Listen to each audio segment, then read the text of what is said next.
Bonjour à tous! Aujourd'hui, on va parler des SIEM ou Security Information and Event Management. Alors, en premier lieu, qu'est-ce qu'un SIEM? Donc, la gestion des événements et des informations de sécurité, ou SIEM, est un ensemble d'outils et services qui va combiner des fonctionnalités de gestion des événements de sécurité, ou ce qu'on appelle aussi des SEM, Security Events Management, et de gestion des informations de sécurité, les SIM, Security Information Management. Et dont l'objectif est de permettre aux analystes d'examiner les données des journaux des événements, comprendre les menaces et de s'y préparer, et récupérer les données des journaux ainsi qu'établir des rapports sur cette base. Les SIEM vont avoir plusieurs fonctionnalités, mais en premier lieu l'agrégation des données. Il va y avoir la consolidation ici des données issues d'un ensemble de systèmes, de plusieurs systèmes différents, afin de faciliter et d'accélérer les recherches. Puis la détection des menaces est une autre fonctionnalité des SIEM, où on va faire l'analyse des données comportementales qui sont recueillies au sein de l'environnement et exposent les comportements suspects. Puis l'investigation informatique, où il va y avoir l'analyse de manière approfondie des événements majeurs liés à la sécurité à l'aide d'outils avancés afin de fournir des preuves irréfutables qui pourraient servir si on doit passer devant les tribunaux, mais pas que, ainsi que la conformité et l'audit, puisqu'il assure la conformité à plusieurs normes et réglementations comme le PCI DSS, la loi HIPAA, le GDPR et ainsi de suite. Grâce à la mise en place d'une sécurité périmétrique robuste, une détection des menaces en temps réel, une visibilité sur les journaux, un contrôle d'accès et une documentation et des rapports qui sont automatisés. Quand est-ce qu'on va utiliser le SIEM?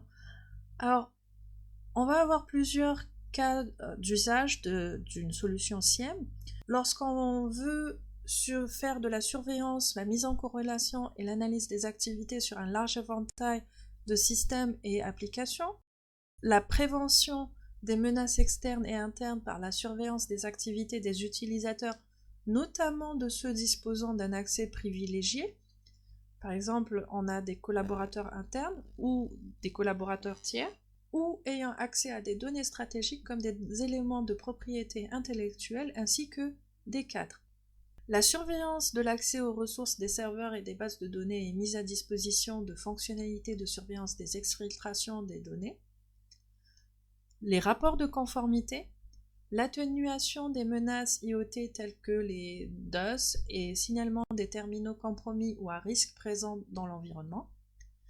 L'amélioration de l'orchestration et de l'automatisation des flux de réponse à incidents. Au final, si on devait parler des avantages d'un SIEM, et il en a plusieurs, un premier avantage, c'est l'efficacité. Donc une solution SIEM va recourir à l'automatisation et au machine learning pour améliorer la visibilité, alléger la charge de travail des analystes du SOC et fournir des rapports plus fiables et plus performants aux équipes informatiques et de conformité. Le deuxième avantage, ici, on va parler de prévention et atténuation des menaces, puisque les SIEM vont mettre de gros volumes de données à la portée de l'intelligence de l'humain, et les menaces peuvent ainsi être classées par priorité et recevoir une réponse plus rapide et plus facile, et quel que soit l'endroit où elles vont survenir au sein de l'environnement. Un troisième avantage, c'est faire des économies. Donc en automatisant finalement les tâches de bas niveau et en accélérant le traitement des événements, une solution SIEM renforce l'efficacité de l'équipe de sécurité et elle allège donc le coût d'exploitation d'un SOC. Et enfin, un quatrième avantage, les solutions SIEM peuvent intégrer des rapports de conformité qui vont signaler les infractions en plus de faciliter et d'accélérer les audits. Les coûts de mise en conformité donc vont être réduits. Néanmoins, les SIEM ont des limites puisqu'ils ne sont pas toujours à même de fournir le contexte intégral des données non structurées et ça peut donner lieu à des faux positifs. On va avoir aussi avec l'avalanche d'alertes et de données fournies par la solution SIEM, les équipes de sécurité peuvent vite se retrouver débordées et éprouver des difficultés à analyser et diagnostiquer les événements de sécurité.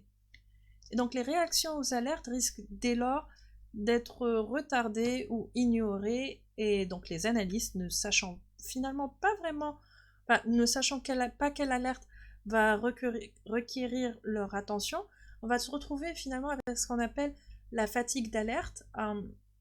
Et donc les analystes vont commencer à ignorer ou ne pas avoir toute leur attention ou leur focus complètement sur ce qui se passe. On a aussi que les SIEM ne remplacent pas finalement les contrôles de sécurité de l'entreprise tels que les IPS, les IDS, les pare-feux et ainsi de suite. Et une solution SIEM en tant que telle ne surveille pas en temps réel les événements qui se produisent dans l'entreprise, mais va utiliser plutôt les données consignées dans les journaux par d'autres logiciels pour établir qu'un événement s'est produit. Donc il y a toujours un certain temps de latence entre le moment où l'événement s'est passé et le moment où on a cette visibilité sur l'événement au niveau du SIEM.